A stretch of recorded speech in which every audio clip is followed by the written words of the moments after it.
afternoon, and blessings.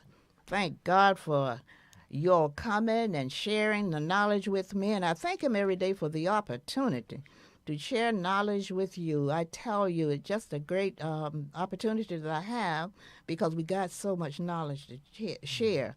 There's so much out there and the way they're trying to take our history and all that kind of stuff. So we always need to know that we are the ones that got to keep our people alert to what it's all about. And I thank God for that opportunity to give me this space here. But I want to thank my crew also, Lula Salvador and Sheila Brown Bird, the producers, and my advisor, Juanita McClure. Thank God for her return. She just got back from North Carolina. Again, we send our condolences out to her and the family. She had death in the family. But she's back with us, and we're so grateful. And, of course, I want to thank my little promo people, Salam and Elijah, for keeping me in front of you. Of course, I want to thank Norm. I can never forget him. He's a young man here who just had a birthday, but he's doing it. He keeps me, gives me the space to present myself to you all. I thank him so much. Of course, I'm Ruby Williams Shiver, that unapologetic amateur, still looking for experts, and we're bringing them in. I'm going to welcome my co-host again today, Brother Terry Benjamin. So glad to have you here. Good to have you, too. Terry, this is African History Month. Yes, that's what they Black tell me. History Month. That's what they tell me, yes. Should be African American History Month because since we were kidnapped and built the country for free, we pretty much own it. That's right. There's so much information gleaned from the idea of black history that Dr. Carter G. Woodson thought it could be, ingrained into this culture here. He came up with the idea in 1926, and I think it's very analogous to what I'm trying to do here. I was listening, to a historian. I think his name, I believe it was Brother Kenyatta. I was talking about how the idea started. Now, Dr. Woodson was the second black man graduating from Harvard at that time. He had studied our history thoroughly, but that time we were not recognized. So he began to compile the contributions of black people in the diaspora and felt the need to compile this information so generations after him would know of our contributions. Well, needless to say, his effort encouraged black people across our community to follow suit. Thus, black history information began to seep into our spaces, our churches, our homes, our places of education, wherever black people gathered. Mm-hmm. Thus, today, people across the country are celebrating Black History Month, even when our history is being attacked. Well, I often quote the scripture, Hosea 4:6, which said, "My people will perish for lack of knowledge." Right. But someone suggested that that scripture is referring to knowledge of the spiritual realm. Well, if knowing ourselves, who you are and whose you are, I don't know what could be more spiritual. But now that we are learning who we are, particularly those of us in this part of the diaspora, we've got to know that something happened to us different from any other group in the history of the world. So we've got to treat our situation differently. Mm-hmm, mm-hmm. Right, what happened to us wasn't just physical, but more mental. So when I use the concept amateur versus expert, it's not for cuteness or a catchy phrase. It's for us to think. And I'm referring to something deeper than just knowing our history. Right. As I just said, we were not just physically attacked, but mentally attacked also. And my show is about getting us to the bottom of our mental damage. And we have those experts out there. We don't have to reinvent the wheel now. Right. The wheel is already out there. We just got to know how to get the wheel a-rolling. I was listening to a great scholar this morning, Professor James Small, and I hope to have him on my show soon. Yes. He was talking about another great scholar who is an ancestor now, but holding a court with the angels, Dr. Amos Wilson. Great man he was. He wrote the book, The Development of the Psychology of the Black Child.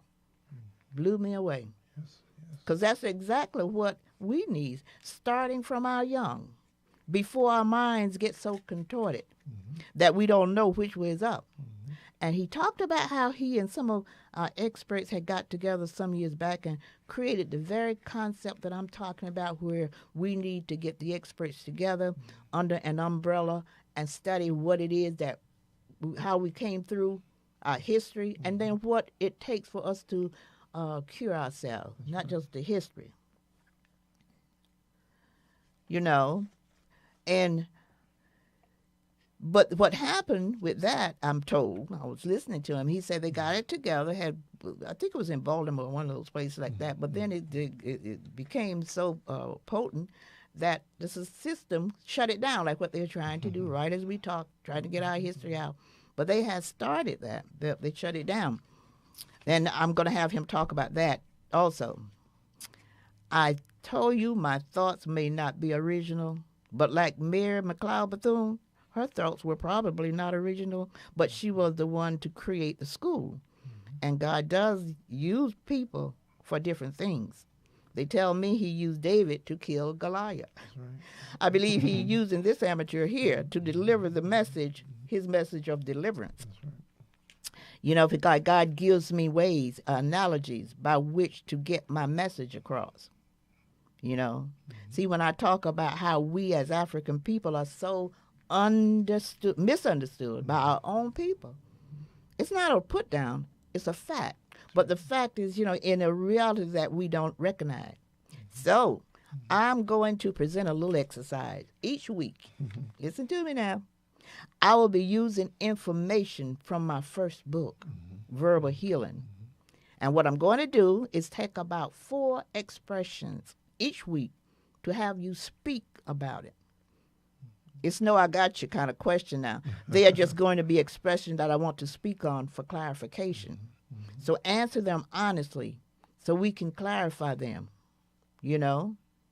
Now, again, if you want to bring them on when you come on, that's fine, but you can send them to me in my inbox. Is that what it is? That's right. That's what it is? Inbox?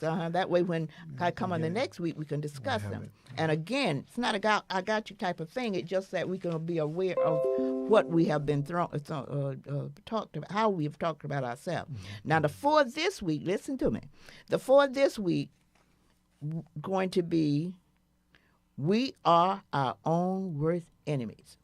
Number 1. Number 2, we don't stick together. Number 3, no one owes you anything. Number 4, we make excuses. Now, let me tell you how this is going to work. I want you to get them, I'm going to repeat them, and I want you to just jot them down.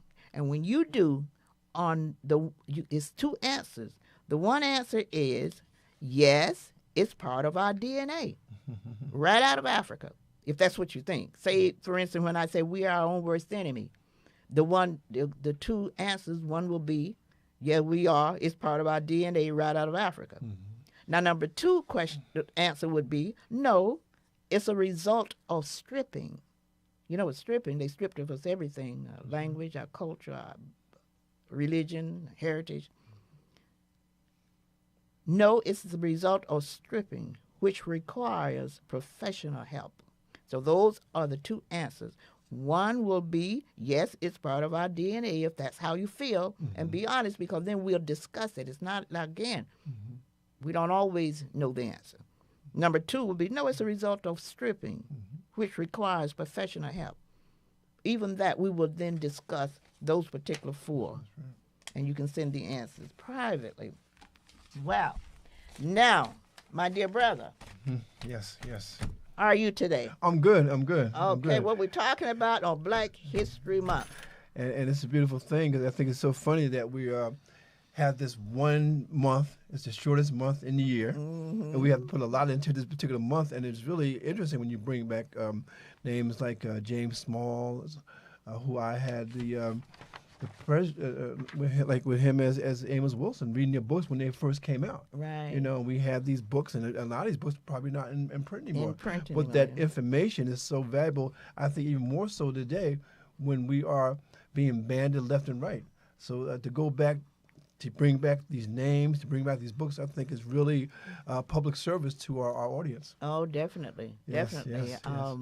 Now, another thing I'm going to do, and I want you to help me do Yeah, that. I'm glad to. I will I'm glad to. select books each week for my audience to pick up and read if they can get them. Like you say, there's Yeah, probably some a out lot of of them print. not in Yeah, print. but yeah, But it's yeah. just good to have them. I had them in my library until I lost my library years ago. No. But yeah, they're very hard to come by. Now, talking about Black history again, and I think I mentioned to you earlier, things come to you in a way. Let me just holler out my folks here. Thank you for checking in on us. Rose Cabbage Stock, hi, family, and this Sheila. Hello, everyone. Dana, I call her Wheezy. That's my baby, Wheezy. Thank you for checking in on me. Rashida, Isha, Nicole, Paul Green, John Williams, hello everyone. Dana, hi family, happy Black History. Thank you all for, I'm just so appreciative when you check in on me. I really am. Back to Black History, we have contributed the music, the food, the invention, the arts, everything. Those are just some of our more obvious contributions. And that's why it is understandable when people like Jay-Z or Kanye West commented on the fact that Taylor Swift was receiving awards and overlooked Beyonce. Now, it was not just about Beyonce or Taylor Swift. It really wasn't. But see, what they needed to do was, if they had been able to connect the cultural bandit idea, because the book out, Cultural Bandit, talking about how they have been, we have been had. We've been undermined in our culture, period. And so they would see that their feelings were not, the feelings that they had about it were legitimate. A lot of time we look at what some of our people are saying, so, oh no, it has nothing to do with racism. Well, everything in this country between black and white has to do with racism. Yeah, that's the history. That's the history. So there's no way of getting around it. And then if you try to get around it, then you will neglect the whole idea behind racism. You say it doesn't exist anymore, but we know it does. No, it definitely does. Yeah. And the thing I always think about is, we look at some of the African concepts and also African words like Sankofa. Sankofa literally means to go back to get it. Yeah. It means to go back to get something from the past. And don't realize that when our brother, activist, Harry Belafonte, died in 96 last year, he had an organization called Sankofa.org. Okay. And that organization was really designed to, he says, to motivate, to educate, and activate. So as black scholars, we can't really afford to be in the ivory tower, because our people need this information, because it's really it's life for them. It's food for them. It's not just food for thought, but it's food for life. Food for life. And we need to do it. And now I'm glad that you're bringing back some of the older books, right? Because I have a whole collection of that, and one of the authors that I always talk about is Juwanza Kunjufu, who was a good person that came to Plainfield when I was assistant director of Plainfield campus. Right. He would come every Dr. Martin Luther King Day to actually deliver a lecture. And so I have many of his books that I know are out of print right now. But again, another elder that we need to really honor and keep in touch with. Right, exactly. And basically, because through those brothers, books, it's going to be through those books that you begin to understand and learn what you really have done. Exactly. And as much as it's about our music and other things being taken right out from under us. I think about the food, fried chicken. We go to Kentucky Fried, and we know that was part of our. But the thing also, what they had was they called appropriation. Like I remember back in the day, a quick example, they had this film called 10. In the film, this white woman, Bo Derek, had her hair in braids. And then they had the audacity to say that this is new. Right. Now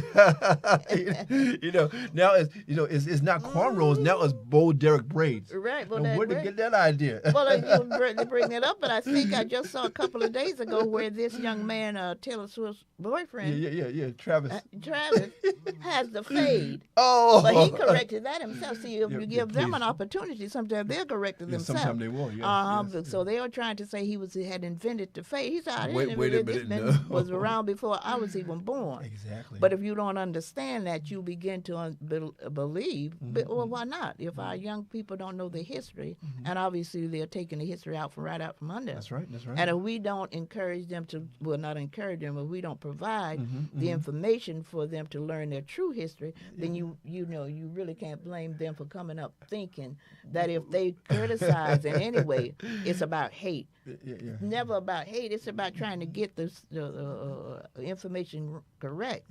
Yeah. They'll admit like I say, some of these same people will admit that they borrowed. Yeah.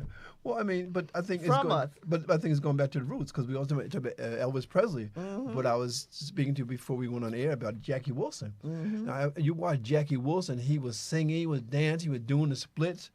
And with Jackie Wilson, actually, he started out in gospel, and he went from the gospel to the secular. Right. But his shows were, they called him Mr. Excitement. Yeah. Because of his moves and that type of thing. And if Yeah. you look at Michael Jackson said, even more than James Brown, Jackie Wilson was the person that he really admired, and he was able to give that. Make that correction and let them know that it always goes back to the roots. So that's what I'm saying. A lot of times we see things, but my whole thing is, where did it come from? Yeah. What is the roots of all this? Exactly. Of all this music that, Well, that that's they what have right now. I think that was Professor James Small who said, if you if you give the credit, then you will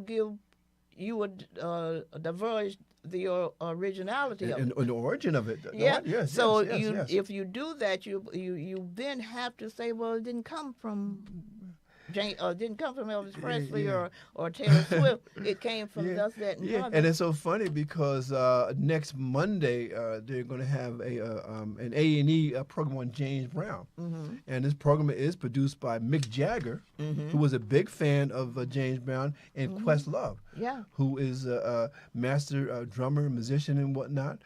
But again, we have to get this story, and also on the 14th, this week, on Thursday, there's going to be premiere of a movie called Bob Marley, One Love. Yeah. And it's produced by his family. And one of the things I was kind of surprised because Bob's sons are very talented and they sing.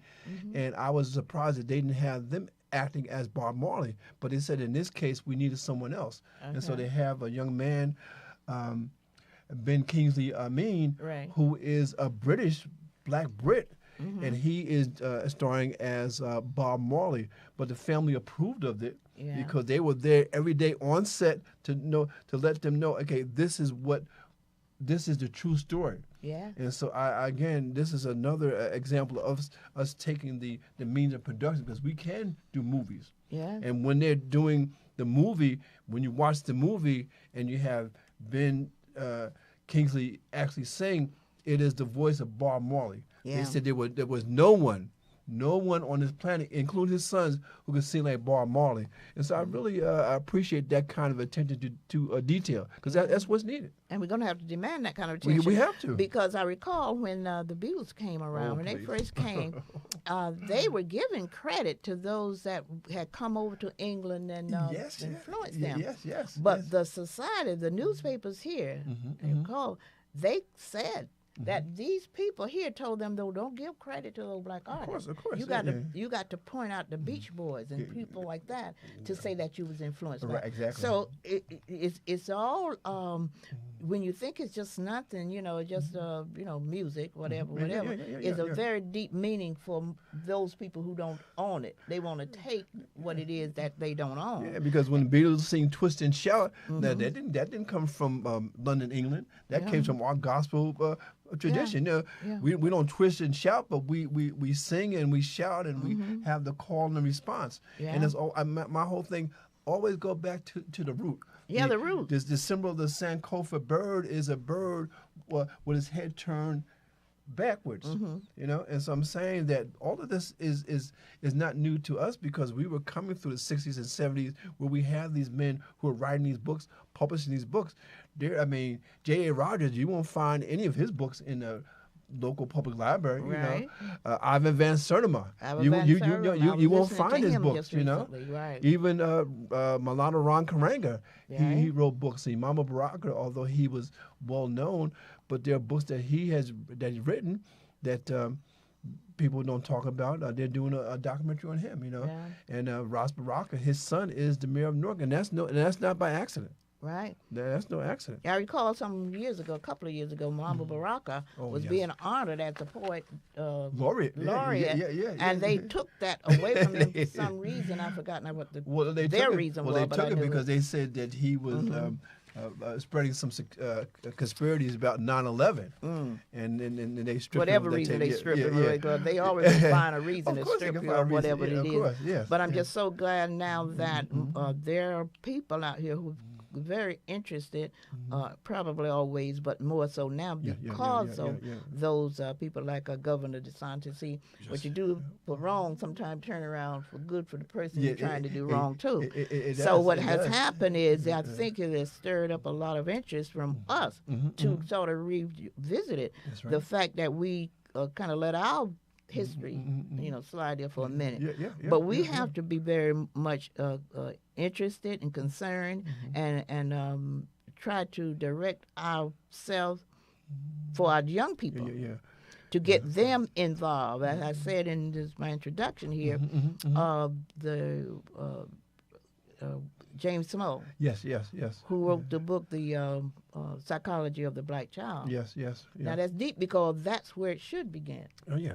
At the young, because before they get so indoctrinated, that's right. before they get so brainwashed, and as dear brother Dr. Kalfani said, brain dirty. Brain dirty. Before that happens, then they need to. They need to be aware of the fallacy around who we are and who they are. The Bible says, train them up in the way that they should live. Right. You know, and I know for myself, I mean, I've gotten away from my Bible roots, but there's certain things my parents taught me that I will never forget. Right. And the thing is that, a child's mind is such that what you plant in his mind as a child, he will manifest later on, and so that's why we have to get them early, exactly, and train them in the way that we want them to go. And the scripture could be very informative sometimes. I know I always quote Hosea when it said, "My people will perish like a rock." But there's another scripture, Ezekiel something. I think Ezekiel 33 that says, sort of advise us to be the deliverer of the news that will help our people too. Yes. In so many words. So I understand that we just got to take heed sometime and really remember. And it's always in our music. It's always in our books. You know what I mean? Like the group War from back in the day, they had a song called "Deliver the Word." Deliver the Word. You know, Teddy Pendergrass had a song said, "Somebody told me to deliver this message." Curtis Mayfield, we're a winner. People get ready. All these things, and it makes me laugh because the modern music is such a child in the sense that they don't know that this great music has been behind it and it's come to forth in the different things and samples and that kind of thing. Well, we've always been message oriented. We have. We had to kind of steal away and say, steal away. So there was always a time that we had to get into our music to make our point.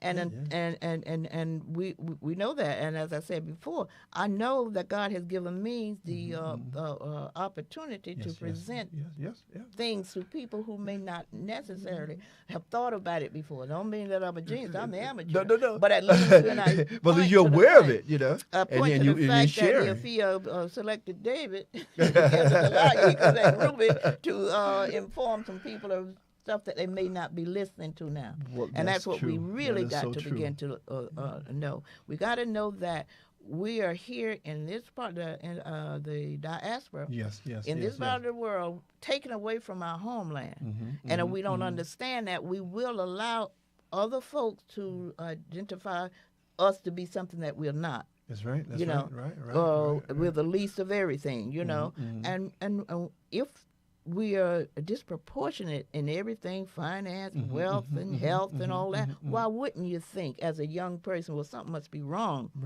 with that group of people? But we keep our history up front, and to let them know that it was not just that they brought us over here. That's minor.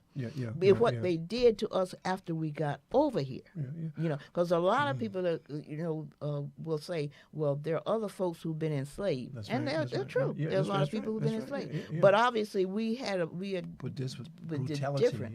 It's the genocidal stuff that happened with us, and we have to call it like it is. Otherwise, you will have folks saying, well, other folks have been enslaved. Matter of fact, I heard the other day, well, not just the other day, someone said to me, well, we're enslaved ourselves. Africans enslaved Africa. Then if African enslaved Africa, and if other folks enslaved other folks, then what we went through 200 years, at least in this country, has to be defined differently, because it certainly wasn't the type of slavery that I read about what other folks have gone through. It was unique to us, and the thing was, like you said, it was not just the physical, but was the mental. That's what they enslaved our minds to the point we start thinking that we were not who we were. Right, that made it, in addition to some of the physical. Because I don't know too many people that was snatched from their homes and hanged on the tree, and the mother cut in the belly, and all that brutality. I don't know anyone who gone through that. No. But if they want to, discuss that as a maybe, they certainly can't discuss the fact that anyone else in the history of mankind was stripped of their language, their history, their culture, their religion, everything. Just stripped. So you don't find that anywhere. So that is what we have to deal with, in addition to dealing with the physical. We got to deal with that mental thing. And until we understand that, we will begin to point fingers at even ourselves and say, well, we don't stick together. We don't love each other. We didn't come out of Africa like that. No, we didn't. But like you said, I think it just has to be reinforced, and that's why I think this program is so important, that every week we get a chance to bring this up again and again and again until people understand this is something that has to be done on a regular basis. Right. And our people, those experts I'm talking about, got to begin to understand it from the perspective of you got to treat it the same as you treat any other catastrophe. That's right. When that virus came through, we didn't hesitate to try to figure out who could best serve us in terms of, for those who believe it one way or the other, I'm not sure. But to serve us in terms of getting through it, through that situation. And when Trump came out and said we should inject ourselves with bleach, we all knew then it was going to take experts. That's right. Not Trump. Because he was speaking from ignorance. Plus, he's the most powerful man in the world at that time. But it shows you that it has nothing to do with power. It has nothing to do with just education, of being an academician. It has something to do with being knowledgeable about a specific thing that happened to us as people. Yeah, because you can be a genius, but that doesn't mean that you're a genius in everything. Exactly. And once we understand that, then we will see the need we cannot just expect ourselves to get rid of all the 200 years of stuff that had gone through our system. That's right. When we look, and not that we don't know that, but there are those, the same as those that are trying to take our history from us. That's right. I have learned that there was some of us who have tried over time, over the 400 years we've been here, have tried to put something together to try to make us understand that there's something other than physical condition that is keeping us back. Yes. But they are not allowed to do that. But we're just going to have to keep pushing it, keep stressing the point to those of us who will listen that this is what we got to do. Yeah. And also let people understand, especially in this country, you have to go to school, at least into high school. But of course, the people drop out before that. But my belief and what I preach is that after high school, your education is up to you. Yeah. You don't have to read a book if you don't want to. Yeah. But in order for us to know that, I'm saying, in order for us to even know that, good logic. But we can't be logical until we be treated, for the system Right. No, that have to made know us to know what ails us. right.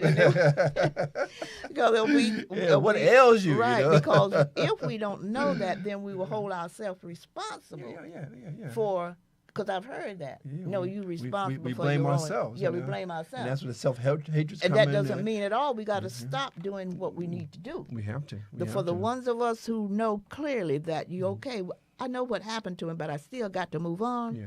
Those are the ones. How we going to deal with it? Yeah. Yeah.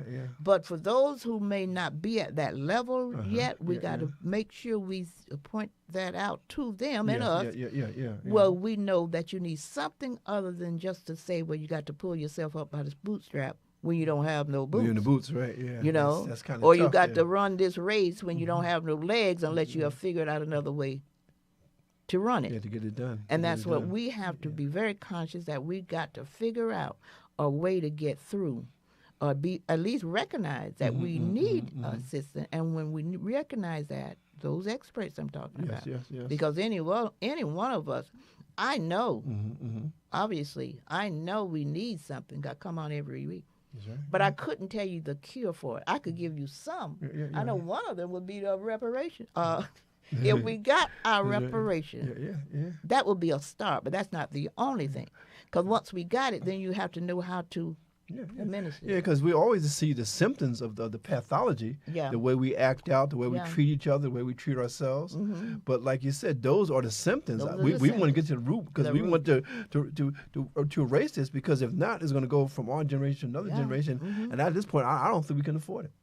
I know we can't afford it. I know we can't afford it, but God be our, but God being our Savior, He's the only one that's saving us, because it's certainly not from our own effort. Oh, it's partly, and we're strong people. And I won't deny that we have not done above and beyond what anyone else would have done or could have done. Had we been any other people, we wouldn't be around. But I'm saying God has given us too the knowledge of the few ones that might point out a situation that you might not have thought about. As with Black History Month, with the what's the name? Professor. Professor Small? No, the Black History invented Black History Month. Carter G. Woodson? Carter G. Woodson. Yeah. He came up with some thoughts over time, and he knew we needed to recognize our effort. Yeah. But there was a while before he could even get it together to convince people that there needed to be an organized way of doing it. Because it started as a week. Right. And then it became a week. Yeah. And then once he put the idea out in the ethos, then Mayor McLeod Bethune developed the school. He started the school. Yes. Now, obviously, there may have been other folks who knew about or wanted to or could school, but she did it. Yes. And after she did it, then there was other ones who began to do certain things and develop Black history places where we could go to and learn what we had done. That's right.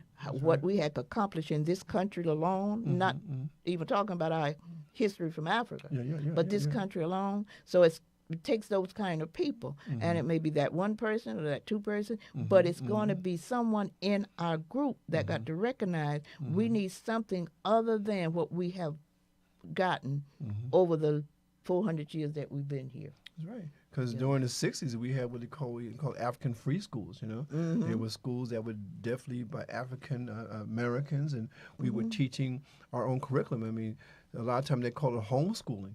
But it was the thing that we had to do that because what they were teaching in schools was not benefiting us to anything. Exactly. And there was a lot of vocational training, which is no problem with that. But I think what happens is that a lot of times, we limit ourselves in terms of what we think we can do, and that's why we have to have mentors. We have to have teachers. We have to have experts to show us that this is possible. Because if you don't think it's possible, you're not even going to pay attention to it. And the same as we've established other places to go, and I bring this the example, the analogy of the virus, only because this is something that was so unique in the history of our history. Once in It a was lifetime very once in a situation. lifetime. Yes, So I bring that up because it shows you that what we went through was once in a lifetime. Nothing else had ever It happened. never happened like that So before. it's so comparable to what I'm trying to explain with the virus. It is. Nothing It is. had ever It is. happened to us, and what happens, we were just turned loose to the extent that we was turned loose. We've never been turned loose because there's always been second coming of slavery through prison and all that. Yeah. But to the extent that we were emancipated, that's all that was given to us. All that was given to us. That's right. But with other groups, at least, when they went through whatever they went through, their trauma, they were released. Then they were given reparations. That's right. Without question. Yeah. Now, we were the only folk that came to this country and free labor, and they still got to discuss or to debate That's right. or figure out if we need reparation. I contend if we got our reparation, then we would not even think about affirmative action. Didn't benefit us anyway. It basically benefited the white woman more than us. Yeah, exactly. But to the extent that that's what they claim, you know, there wouldn't be any need for any other stuff that we couldn't do ourselves. Yeah. And you think about it, it wouldn't be so difficult because we did more right out of slavery. You know? Yeah. Black Wall Street and the whole nine yards. 9 yards. So we did more out of there than we have done since they began to seriously attack us from all ends. It wasn't that we lost the sense to do it. It was that we were being attacked. So when you find folks who are still looking at us and say, well, other folks have businesses, well, other folks doing this and other folks doing that, you know, where do you... Yeah, and that's why they had to create the Civil Rights Act of 1968, when they say you cannot discriminate because of race or religion.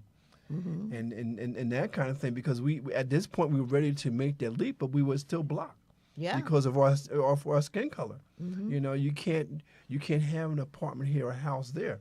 So they had to actually enact a law to give us a little more relief, because again we were ready to do some great things, but you know we were blocked because of our race, because of our culture, because of our religion. Right. And exactly. so we needed help to break through that. Yeah. You know, it had to be the law of the land, because you know before then, you know, we couldn't even vote, so they had to pass a law for us to vote. And they had a law to make sure we could live where we wanted to live, and it's still, of course, we know there's discrimination. Yeah. But again, and there we get around it a little bit, you know. Yeah. But even so, with the voting, you think you get, you know, you make 2 steps up and they bring you 3 steps back. Of course, because even with the voting now, they've sort of reversed that. It was a time when we did have a little more leverage in voting, but now but they're changing the maps, you know, the gerrymandering, you know. That kind of stuff. You know. So it's always a game being played on us, and if we don't understand that game, and why should we? Have we been damaged? I'm saying. Well, you know, and it's not that some of us still don't. Even with the damage, some of us still are very aware of the game. But when you're fighting against a government, that's a different. That's a different thing. Different. And when you're saying, well, why couldn't we achieve if other folks did? Well, other folks didn't have the kind of blockage that we had. That's right. Going in. That's the thing. And if you don't have that, you can maneuver pretty much in spite of. And of course, we're still standing in spite of, but we still got a long way to go. We do, but again, I think I'm hopeful. You're hopeful, and I think the audience are hopeful, because we're gonna make our way. We always made a way out of no way, and why should we stop? Yeah. Why should we stop doing that? Yeah. I just want to bring I forget some time to mention my books. I do have a book called Why Shouldn't I Cry? Ode to the Black Man, and we know I talk about this sometime, how this is a tribute to what people have done, in particular what our black men have done, those who have been so scandalized and dehumanized. But in spite of it, we have done great things. One of the areas of our concern as black people is the damage that have been done to our black men particularly. I read this passage sometime because being Black History Month, we know seriously that although all of us have been damaged, but our black men, they just went after them big time. Yeah, yeah. So as a result, some of the relationship between our black men and black women have been damaged to the extent that we kind of have to go around explaining why we feel a certain way about how our black men have been sort of taken from our black women. Right. And when we complain, it's like we are, it's hate that can assign it to hate, but it's not hate. It's just being feeling a point of disrespect Yes. and dismissal. Yes. We're being dismissed in a serious way. Right. Yeah. I saw this week, I was reading on Facebook where this, I don't know his name, I was going to write it down. It's one of our actors who said that he only date black women. Facebook this week, and he said that he was getting all kinds of blowback. I said, really? First of all, why would even have to mention it, right? why would he? They always have done that. Yes. I remember when Donna Rawson was coming through, when they first came on the scene. Yes. The first couple of questions they would ask him, "Will you date white men?" They never asked their white women, "Will you date black men?" right. But they asked them, so it's for a reason. Yes, of course. So when this actor, can't think of his name, but he just this week, it was on Facebook, he was saying that he only dated black women, and they went all over him. See what we understand about that too. It's not. We don't hate anyone. I don't think we ever knew how to hate anyone. That's not in our nature. That's just not in our nature. Not part of our DNA. Yeah. But what we do feel that we are being maligned, or the black women are not feel that way. If they have been put up to be everything other than, say, beautiful. Yes. The black skin other than beautiful. Yeah. The beautiful curly hair other than beautiful. That's right. Yeah. And you know that have been placed on you as your image. Yeah. It's not that you hate the white woman for taking your man. It's that you know the image that the man have of you based on the but it was but the standard of beauty. When I was up, the standard of beauty was blue eye, blonde hair. Right. That was at that time. That wasn't a black woman because that was before hair dyeing. At that time, now black women could be blonde, green, or whatever, purple, whatever. But back in the day, the whole concept of black is beautiful. They say, what do you mean black is beautiful? I mean, how can black be beautiful? Yeah, exactly. And then we showed them. Exactly. Someone said the other day about the hair. When you say bad hair, we, some of us won't even go into the water. Because we say, then when our children, we mess them up by calling one with a little straight hair, a little thin hair, good hair. What is the opposite of good?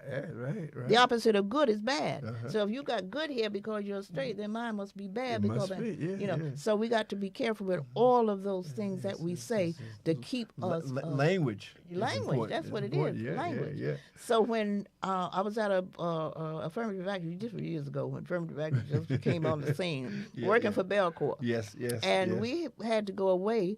We didn't have to. But part of the affirmative action routine was for the three groups of us. It was the black group, it was the Hispanic group, and it was the white group. And we would have to go away for a 2-week kind of like a retreat. Right? Yeah. I remember that. You remember?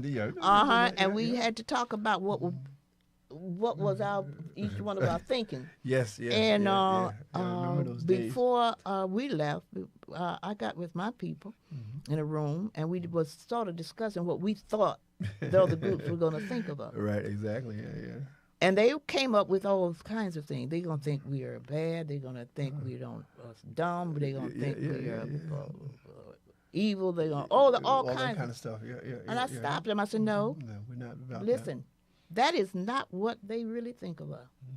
They think we are astute. They think we are politically astute. They think we are, dressing. Yeah, They know we're fashionable. Yes, fashionable. yes, yes, They yes, think yes. we are musical. They think all We're that good stuff. geniuses. Yeah. Yeah, they really think we're geniuses. And I Yeah, said to them, they looked like I was crazy.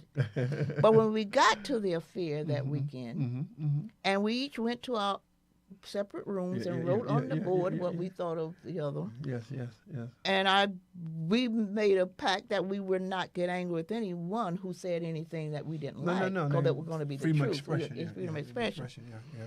So we got in the room where the whites had put on the board what they thought of the black, and everything I said Was right there. Was right there. Yeah. Oh, yeah. They thought we were politically astute. That's right. They thought we was beautiful. They thought we were fashionable. They thought. Some of them are in all of us, you know. Yeah. You know, and when they meet a black person who doesn't measure up to that, I remember at one time they thought all black people could sing. And dance. I'm saying, and basically not all of them could, but that was part of our DNA. That was part that's of what they our thought. art. The art was what we did. Yes. So what I say to people now, don't assume that they really think that about you. They are saying that so you to think it about yourself. Exactly. And if That's they right. control the narrative, they can control what you think about yourself. Reverse psychology, they call it. Reverse psychology. Yeah. So, but now what one of the young white ladies did say at the gathering, Yes. and we told them to tell the truth. Yeah, we please, don't want be to get honest. angry with anybody. No She repercussions. did say about black men, because the question was asked, well, why black men seem to attract themselves to yours. She said because black men thought we was more beautiful. They thought our hair was more pretty. They thought, and she went on and on. And a few of them got a little door with them, and I held my hand up and said, no, that's not what you're supposed to do. Get annoyed.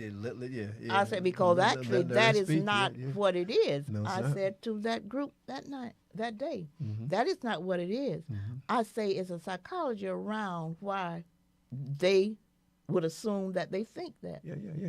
Because they see themselves as a prize. Right. As a trophy. Yeah. And I say, and like men are looking at the apple, That's right. the forbidden fruit. That's right. Yeah. They're curious. They're curious. They're curious They have about not that. been Yeah, able yeah. to do that before, so now they got real curious. That's and when right. they were allowed to do that, they did. So a lot of them, there was a mistake for both of us, for the man and the woman. Yeah, I agree. The women get mad with the man, but they don't know the man being brought caught up in some jive. Right. Yeah. And the man feeling the black women That's right. were not submissive enough. Yeah.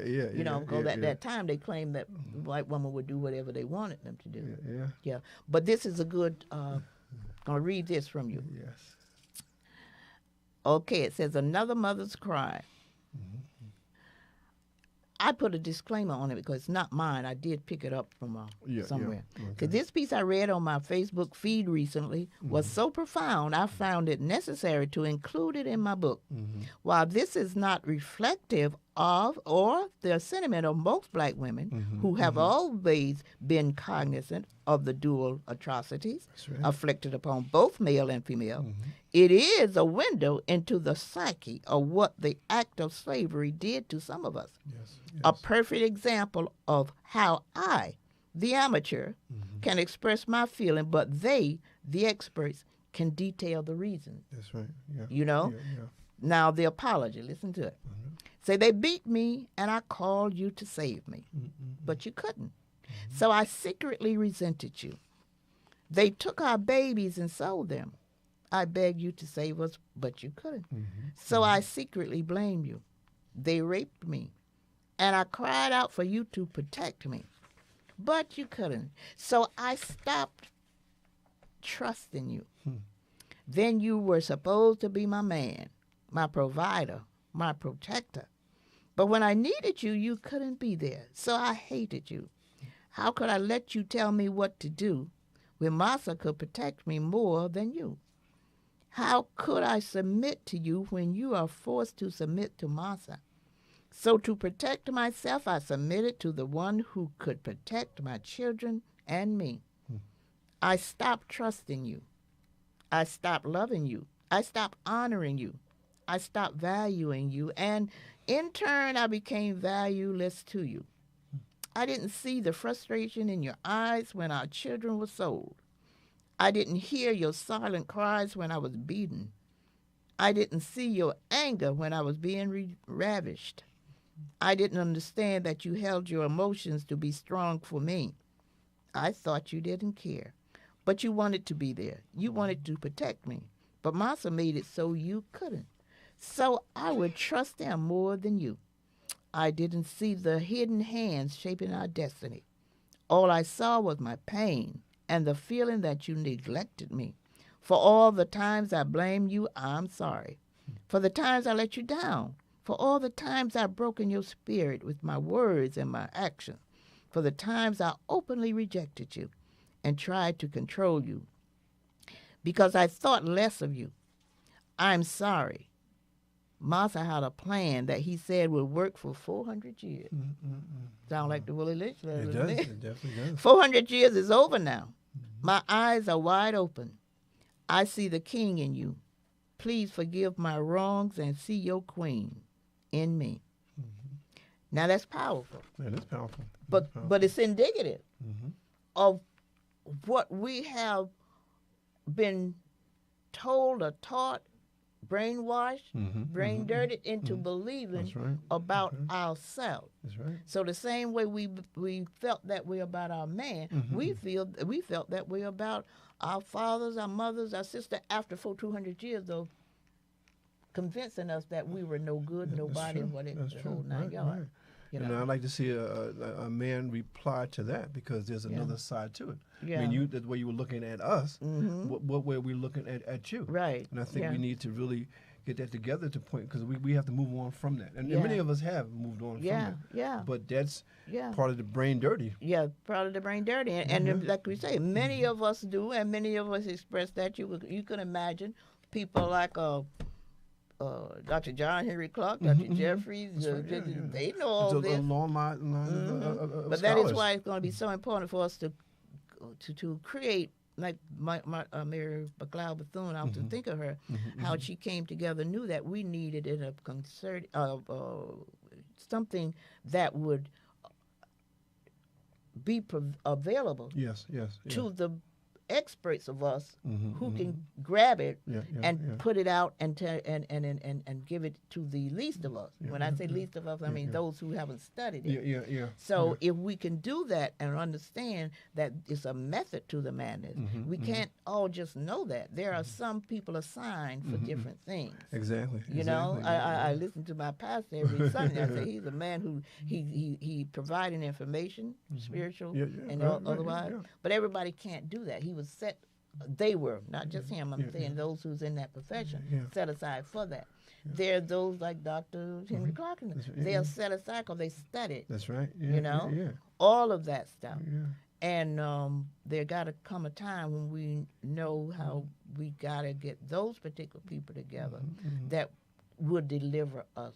Because it's not easy. It's not It's not an easy task. Yeah, it's not but something that's going to be done overnight. No. But we need to know those scholars. You know, we need Right. to study those books. Yeah. And many of those books are out of print, but you know the information is even more valuable and timely right now. And so I like the idea of talking about the books and bringing those books to our audience because they need to know this. Yeah, we got to. I think each time we come on, we will maybe suggest some books to read. Well, that'd be But good. in addition Yes. to that, as I That'd be said good. before, I'm trying to try to bring Brother Small on, Oh man, as I we did love with that. Yeah. Dr. Jeffries and those. Yes, and his wife. It was right. beautiful. That was a Because beautiful those program. seriously are the experts. That's right. Those are the experts that have studied. I was right. listening to Dr. Small talk about the ones, his buddies and friends, and because how they're they back in the day, and they're still around. He you know, said, that's Dr. treasure. Brown, Dr. Ben, Oh wow. he and they all hung together. Yes. Because they studied it. He said Dr. Ben read everything that had reading in it. So that's what these brothers and sisters who are. and so it continues. You know? Yeah, and did he? I mean, he is so learned, up on everything. You know, and still, and still is very, very sharp, very sharp, very lucid. But they study this stuff. They don't just know halfway. Or just know certain things. They. You know, they dug deep into it and know it all. Yes. That's what's going to help us. That's what it's going to be necessary. Because again, I'm going to point to the virus. Same as Trump he may know a lot. Obviously, he did. He was the president. Yeah. At that time, the most powerful man in the world, I guess. That's right. But he didn't know everything. He didn't know everything. So that's with us. We know a lot. There's so many of us out here who know things and know how to go from one, make one step and go to another one. Yes. But that doesn't mean we know how to come and heal what ails us. Yeah. So we have to. Because if we go did, to then experts, like you right. said, because we if need that them is the even more case, so now. what happened to us would be minor. It would not be extraordinary. It would not be something different from anyone else. It wouldn't But be so unique. right. So since it's unparalleled, what happened to us was unparalleled. Right, it was. So if it is unparalleled, then that obviously, to me, means that we need something unparalleled to cure it. To cope with it. So to cope with it. So we got to begin to think of ourselves from that perspective. And as I said before, when I bring, I hope to get Brother Small on. When I bring him on, I hope he will talk about what they attempted to do back in years ago, back in the 80s, I think he said, that'd be great. when they were trying to create, similar to what I'm talking about, facilities, That's right. citadels to bring because they did together. retreats where they went away and studied. Yeah. They went to Africa. They studied it in Africa. Exactly. Exactly. And brought that back to us. And I understand. It was encouraging to hear him talk about how they had got certain things together, schools or whatever, in this particular town. I'm thinking, not in this particular town, across the country. And if you got one, just one, in each state, that'd be powerful. It would be powerful, and it would give people the notion that we know our situation is such that we need something as powerful as a schooling. It's dire. It's serious. Yeah. So that's going to happen, and I'm just looking forward to having these people on. Like I say, that is my intent, just to bring. I tell everybody, I say, my podcast, it's not really about debate. Mine is about information that is dissemination. Right. Because it's not, what we went through is not debatable. It's not debatable that we was enslaved. It was not debatable that we was castrated. It's not debatable that we was raped. And murdered. Those things are not debatable. Now, what we will have debate, our experts would have to debate how to get through, have to come through, how to present, how to take those things that they know and help us move through what we've been through for the last 400 years. Exactly, because it may be different approaches, but it's it's different approaches for the same problem. Yeah, for the same problem. It's all going to the same place. Exactly. And whatever approach they have, that will be in concert with what they know that has happened to us. That's right. Based on their study and based on their scholarship. Exactly. We'll get it together sooner or later, one day or the other. I see that you brought you were saying that you brought a book. Well, I just because again I like our viewers to understand that we bring on guests and we want you to follow up. And this is a book by a brother that was on last week, Daniel R. Queen. Okay. And it's a book called, he was powerful. Color Me Poetry, and he has some very powerful poems in this particular book. And maybe in weeks we can share that. But again, those out there, please understand we're here for a purpose. And the purpose is to educate you and to make you whole as a people. Yep. And again, if you enjoy our program and think that it's worthy to be saved and all that kind of good stuff, we want you to just continue to listen. We want you to share. And Tiffany, thank you, sweetheart, for coming on. Jabbar, I see you on. Thank you so much. Lula's watching. I thank all of you all. Stephanie, that you're watching. Rose, the Lord. Oh, my goodness. Say, Wakia, baby. Look all the way from North Carolina. Well, Lord is all the way from North Carolina. And look at Sharon, all the way from North Carolina. All right, Robert Cabbage Dog. So good that you come on and share, and just share with us, okay? John Williams, hello there, everybody. Oh, man, great. No, that's Paul Green said hello to John Williams. Okay. Eric Nicole, Rashida. Okay, I do appreciate all your coming. I always do. Now, let me just say, you can enjoy this program by listening to BKS1 Radio or seeing me in person on Facebook or YouTube. And you can bless this program by sending a donation to Cash App, $ Ruby Shiver, Zelle Ruby Shiver 158 at gmail.com. And bless you all next week. Please don't forget the little expression, little quiz that we got going. And if you just answer them, I'd appreciate it. Let me go over them again. Okay. I have 4 of them. One is said, we are our own worst enemies. The next one is, we don't stick together. Next one is, no one owes you anything. And the last one is, we make excuses. Now, as I said before, there's 2 answers. One answer is, yes, it's part of our DNA, right out of Africa. That's how we came here. Number 2 is, say, no, it's a result of stripping, which requires professional help. And again, we just want to talk about it each week so we can get some clarification of what we think it is that would make one identify us or use those expressions to us as a people who've been stripped. Okay? So I think this is the end of the show today. We had a great time. We had a great show, and I just want to thank all you all and just keep sharing it. And what you call that thing? You share it. And DM me with the questions. I'm looking at Luke. I'm looking at one of my producers here, Luke. Yeah. Yeah. Well, just share it. Just share it this time. Next time, I'll tell you what else to do with it. God bless. God bless you. Okay. God bless you. Right. Oh, next week we'll have the kids on, so be sure to watch for Kwanzaa. Thank you very much. You cut me off yet? We're going to have the children on next week, Kwanzaa. So if you all, tune in, we'll be appreciative. Thank you very much, and God bless.